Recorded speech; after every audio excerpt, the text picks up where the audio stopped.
So hey guys, welcome back to my two videos. तो इस video में दोस्तों डिस्कस करने वाले हैं यहाँ पर कुछ इंपॉर्टेंट कंपनीज़ को और उनसे रिलेटेड कुछ इंपॉर्टेंट अपडेट्स हैं जिसकी बात करेंगे इस वीडियो में। तो चलिए दोस्तों वीडियो की शुरुआत करते हैं। सबसे पहली कंपनी की बात करते हैं। पहली कंपनी का नाम है विप्रो लिमिटेड। बट इसको डिस्कस करने से पहले दोस्तों, अगर आपने अभी तक चैनल को सब्सक्राइब नहीं किया है तो चैनल को सब्सक्राइब करके बेल आइकन को प्रेस कर लो और टेलीग्राम चैनल को भी ज्वाइन कर लो, जिसका लिंक आपको डिस्क्रिप्शन में देखने को मिल जाएगा। और दोस्तों एक डिस्क्लेमर भी है, जो भी कंपनी से रिलेटेड न्यूज़ एंड अपडेट्स हम लोग कवर करेंगे वो सारी न्यूज़ एंड अपडेट्स सिर्फ और सिर्फ एजुकेशन पर्पज़ के लिए, सीखने के लिए, तो उसको किसी भी तरह का इन्वेस्टमेंट एडवाइस मत समझना। आप खुद से रिसर्च और एनालिसिस भी कर सकते हैं।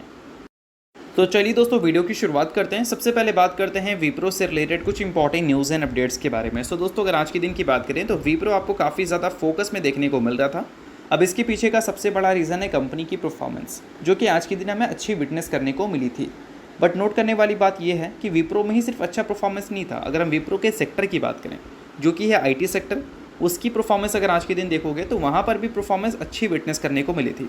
अगर निफ्टी आईटी इंडेक्स की अगर हम बात करें तो उसमें आज के दिन करीब आपको 2% से ज़्यादा की तेज़ी देखने को मिल रही थी। अब इस तेज़ी के पीछे का सबसे बड़ा रीज़न क्या है उसकी हम लोग बात करते हैं। तो देखो दोस्तों, अगर हम बात करें निफ्टी आईटी की, तो इसको हिलाने में एक काफ़ी बड़ा क्रेडिट हम इन्फोसिस को भी दे सकते हैं, क्योंकि आज के दिन इन्फोसिस में 4 से 5% तक की तेज़ी आपको विटनेस करने को मिला था।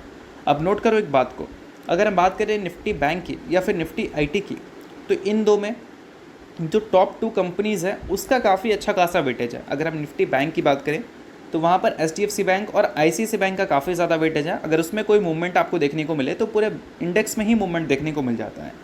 और अगर हम बात करें निफ्टी आईटी की, तो यहाँ पर टीसीएस और इन्फोसिस का काफ़ी अच्छा खासा वेटेज है। आगे चलकर सेबी के रेगुलेशंस के हिसाब से जो टॉप 3 कंपनीज़ होंगी उसका वेटेज 45% से ज़्यादा देखने को नहीं मिलेगा। बट अभी के टाइम पे अगर देखें तो ये जो सारी कंपनीज़ हैं इनका काफ़ी ज़्यादा दबदबा है इन पर्टिकुलर इंडेक्स में। और आज के दिन इन्फोसिस ने 4% की जो तेज़ी दिखाई थी बायबैक के न्यूज़ की वजह से, उससे अल्टीमेटली बोल सकते हैं इनके जो सेक्टर हैं उसकी सेंटिमेंट्स हमें चेंज होती हुई दिखी थी। और इस वजह से बोल सकते हैं कि आज के दिन निफ्टी आईटी का परफॉर्मेंस हमें 2% से ज़्यादा की देखने को मिली थी। सो अब दोस्तों वीडियो में आगे बढ़ने से पहले बात कर लेते हैं एक सेबी रजिस्टर्ड टेलीग्राम चैनल के बारे में, जो कि अपने ही टीम मेंबर का है। और उसको अगर आपने अभी तक ज्वाइन नहीं किया है तो आप उसको ज्वाइन कर सकते हैं। अब देखो, ज्वाइन करने का सबसे बड़ा बेनिफिट क्या है कि काफ़ी सारी कंपनी के जो चार्ट्स होते हैं उसको अच्छी तरह से एनालिसिस कर कर आपको यहाँ पर अपडेटेड देखने को मिलता है।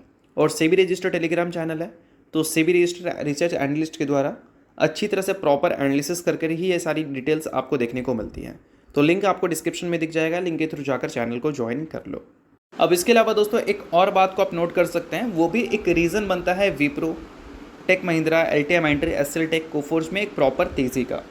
और वो रीज़न क्या है? तो वो रीज़न है डॉलर और रुपीज़ का इंडेक्स। अगर हम बात करें $1 का वैल्यू के बारे में, तो अभी के टाइम पे उसका वैल्यू बन रहा है 88.13 रुपीज़, जो कि बोल सकते हैं अब तक का हाईएस्ट है, या फिर हम रुपीज़ के हिसाब से देखें तो अब तक का लोवेस्ट है।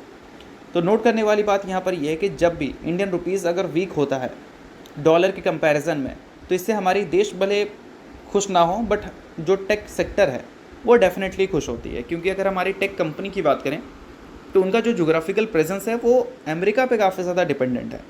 अभी के टाइम पे जो टोटल रेवेन्यू है उसका 62% वो अमेरिका से जनरेट करती है। यानी कि मान लो अगर ये 100 करोड़ का रेवेन्यू रिपोर्ट कर रहे हैं तो उसका 62% यानी कि 62 करोड़ वो अमेरिका से जनरेट कर रहे हैं।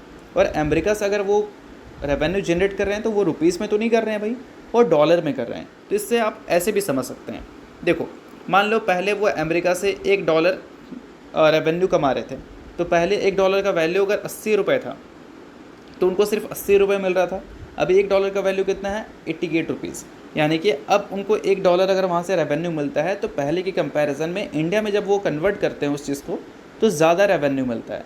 और नोट करो इस बात को कि हमारी जो टेक कंपनी है वो कमाती डॉलर में है, बट उनके जो एक्सपेंसेस हैं वो हमें रुपीज़ में देखने को मिलती है। तो इस वजह से ये एक उनका प्लस पॉइंट होता है कि जब भी डॉलर अप्रिशिएट होता है रुपीज़ के कंपैरिजन में तो हमारी टेक सेक्टर उससे इम्प्रेस होती है। चाहे वो कोई भी कंपनी हो जिसका ज़्यादा प्रेजेंस यूएस में है, वो सारी टेक कंपनी खुश होती ही है। तो ये सारी चीज़ों को आप नोट डाउन कर सकते हैं। इसके अलावा दोस्तों बात करते हैं अगली कंपनी के बारे में, जो इसका नाम है ओयो। आईपीओ तो कंपनी का आया नहीं है, बट कंपनी का आईपीओ हमें जल्द ही आता हुआ देखने को मिल सकता है। बट आईपीओ आने से पहले कंपनी ने बोनस इशू कर दिया है भाई। बोनस की बात करें तो 1:1 की रेशो में कंपनी ने बोनस की ऐलान की है। और ये काफ़ी बड़ी न्यूज़ हो सकती है उनके लिए जो ओयो के अनलिस्टेड शेयर्स को ओन करते हैं। ठीक है, तो ये चीज़ आप नोट कर सकते हैं, काफ़ी इंपॉर्टेंट थी। अगर आप शेयर होल्डर हैं तो नोट करो, बाकी शेयर होल्डर नहीं हो इग्नोर कर सकते हैं। न्यूज़ थी इस वजह से मैंने बता दिया। तो चलिए दोस्तों बात करते हैं अगली कंपनी के बारे में, जिसका नाम है पीजी इलेक्ट्रोप्लास्ट लिमिटेड। अब देखो दोस्तों, हाल ही में इस कंपनी के नंबर्स हमें देखने को मिले थे Q1 का, जहाँ पर कंपनी के जो रेवेन्यू हैं वो काफ़ी टाइम बाद बोल सकते हैं हमें गिरते हुए नज़र आए थे। अगर हम बात करें पिछले 4 क्वार्टर की, तो एवरी क्वार्टर कंपनी के जो रेवेन्यू हैं वो Q1Q बेसिस पे अच्छे देखने को मिलते थे। पिछले साल जो Q2 का नंबर रिपोर्ट कंपनी ने किया था, वहाँ पर कंपनी का रेवेन्यू Q1Q बेसिस पे गिरता हुआ दिखा था, but year on year basis पे वहाँ पर भी ग्रोथ देखोगे तो 45% की देखने को मिली थी।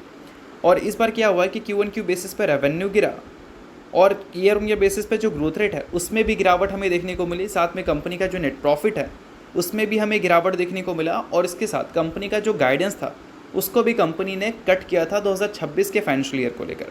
तो मल्टीपल नेगेटिव पॉइंट्स मार्केट ने नोट किया था, जिसके बाद पीजी इलेक्ट्रोप्लास्ट एक सिंगल डे में आपको 23% तक गिरती हुई नजर आई थी। बट अभी के टाइम पे क्या है, इन्वेस्टर्स की जो एक्सपेक्टेशंस है इस कंपनी से थोड़ी सी चेंज हो गई है। पहले उनकी एक्सपेक्टेशंस क्या थी, गाइडेंस के हिसाब से थी, बट अभी जीएसटी रिफॉर्म की वजह से इस कंपनीज़ को कॉन्ट्रैक्ट ज़्यादा मिल सकती हैं जो ये मैन्युफैक्चरिंग करती है उसका। तो इसका मतलब क्या है कि हो सकता है कि Q2 के नंबर्स हमें जैसे देखने को मिलते हैं पहले वैसे ही देखने को मिलेंगे, बट हो सकता है कि Q2 के बाद Q3 और 4 कंपनी का जो गाइडेंस था पहले उसको कंपनी थोड़ी सी अपग्रेड करते हुए नजर आए। भले पहले जैसे गाइडेंस हमें देखने को ना मिले, बट उसको कंपनी अगर थोड़ा अपग्रेड करती है तो ये इन्वेस्टर्स के लिए काफ़ी बड़ा प्लस पॉइंट होगा। और इसी वजह से जब से जीएसटी रिफॉर्म की न्यूज़ सुनने को मिली है तब से पीजी इलेक्ट्रोप्लास्ट में इन्वेस्टर्स काफ़ी ज़्यादा खुश नज़र आते हुए दिख रहे हैं। सबसे पहले दोस्तों यहाँ पर गाइडेंस आप इनके नोट कर सकते हैं। यहाँ पर बताया था इन्होंने इनका जो प्रोडक्ट बिजनेस है उसमें वो अभी के टाइम पे उम्मीद कितना कर रहे हैं रेवेन्यू का, 4140 करोड़ से लेकर 4280 करोड़ तक का, और पहले इनका गाइडेंस कितना था 4770 करोड़ का। तो क्लियर कट आप देख सकते हैं अच्छे खासे गाइडेंस को इन्होंने रिड्यूस किया था, बट आफ्टर जीएसटी रिफॉर्म हो सकता है कि जितना अभी कंपनी ने गाइडेंस दिया है उसकी कंपनी ऊपर जाती हुई नजर आए, और हो सकता है कि कंपनी अपने गाइडेंस को थोड़ी अपग्रेड भी करती हुई नजर आए। तो इन सारी चीज़ों को आप ज़रूर नोट करके चल सकते हैं, बट सभी चीज़ें एजुकेशन पर्पज़ के लिए है, तो आप इसको सिर्फ और सिर्फ एजुकेशन पर्पज़ की तरह ही देखना। तो चलिए अब बात करते हैं अगली कंपनी के बारे में, जिसका नाम है दोस्तों रिलायंस इंडस्ट्रीज़ लिमिटेड। आप सभी को पता है कि नेक्स्ट ईयर रिलायंस इंडस्ट्रीज़ के लिए काफ़ी इंपॉर्टेंट रहने वाला है, क्योंकि इसकी काफ़ी बड़ी सब्सिडरी जियो का आईपीओ हमें देखने को मिलने वाला है। बट आईपीओ आने से पहले कुछ बड़े प्लान्स हमें जेएम फाइनेंशियल्स की तरफ से आते हुए देखने को मिल रहे हैं जियो के आईपीओ से रिलेटेड। अब देखो, आप सभी को पता है कि किसी भी कंपनी का जो आईपीओ आता है उसके वैल्यूशंस काफ़ी ज़्यादा मैटर करते हैं उस कंपनी के प्रोमोटर के लिए। अब जियो का आईपीओ आएगा तो वैल्यूशंस ये चाहेंगे ज़्यादा से ज़्यादा, तो इसके लिए क्या है, वो अपने प्रॉफिट्स को बढ़ाने की कोशिश करेंगे। तो जेएम फाइनेंशियल्स के हिसाब से वो उम्मीद कर रहे हैं कि नवंबर और दिसंबर 2025 में हमें 15% के एक अनदर टैरिफ हाइक देखने को मिल सकती है। यानी कि जो जियो के प्लान्स हमें देखने को मिल सकते हैं उसमें 15% की जंप हमें और भी देखने को मिल सकता है। और ये अगर देखने को मिला तो इनका जो आरपू है, यानी कि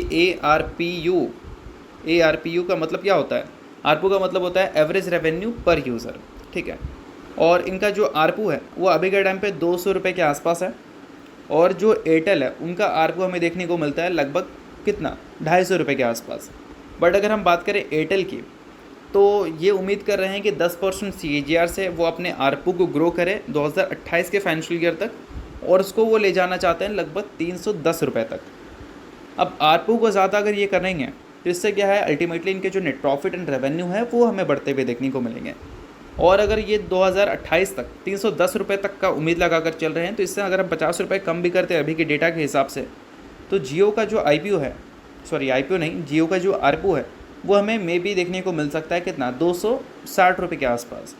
और 260 रुपये के आसपास अगर ये ले गई अपने आईपीओ को, आईपीओ से पहले इनके आरपू को, तो इसका मतलब क्या है, इसका मतलब हम यही उम्मीद कर सकते हैं कि पहले के कंपैरिजन में जियो के जो वैल्यूशंस हैं उसे हमें थोड़े बढ़ते हुए हम विटनेस करेंगे, ठीक है।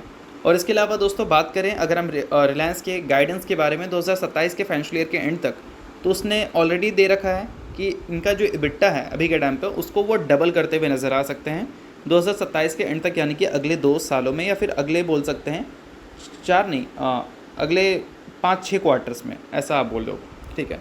अब इसके अलावा दोस्तों एक और गाइडेंस उन्होंने दिया था कि इनका जो न्यू एनर्जी बिजनेस है वो उनका अंदर पोटेंशियल है कि अगले 5 से 7 सालों में वो अपने O2C बिज़नेस इतना बड़े वो करते हुए नज़र आएंगे। और ये अगर वो अचीव कर लेते हैं तो कहीं ना कहीं इनका जो EBITDA है उसको डबल करने का जो इनका एम है वो एम कहीं ना कहीं वो फुलफ़िल भी कर लेंगे, क्योंकि एक न्यू एनर्जी बिजनेस कंपनी को कंट्रीब्यूट करेगा तो बोल सकते हैं एडिशनल रेवेन्यू कंपनी के P&L में हमें देखने को मिलेगी। तो इन सारी चीज़ों को आप नोट डाउन कर सकते हैं, सभी चीज़ें एजुकेशन पर्पज़ के लिए, तो रिकमेंडेशन की तरह इसको मत लेना। तो चलिए दोस्तों, ये वीडियो यहीं तक था। आपको वीडियो आपको अच्छा लगा, वीडियो चला लाइक कीजिए, पहली बार सब्सक्राइब कीजिए। वीडियो के लिए बहुत बहुत शुक्रिया।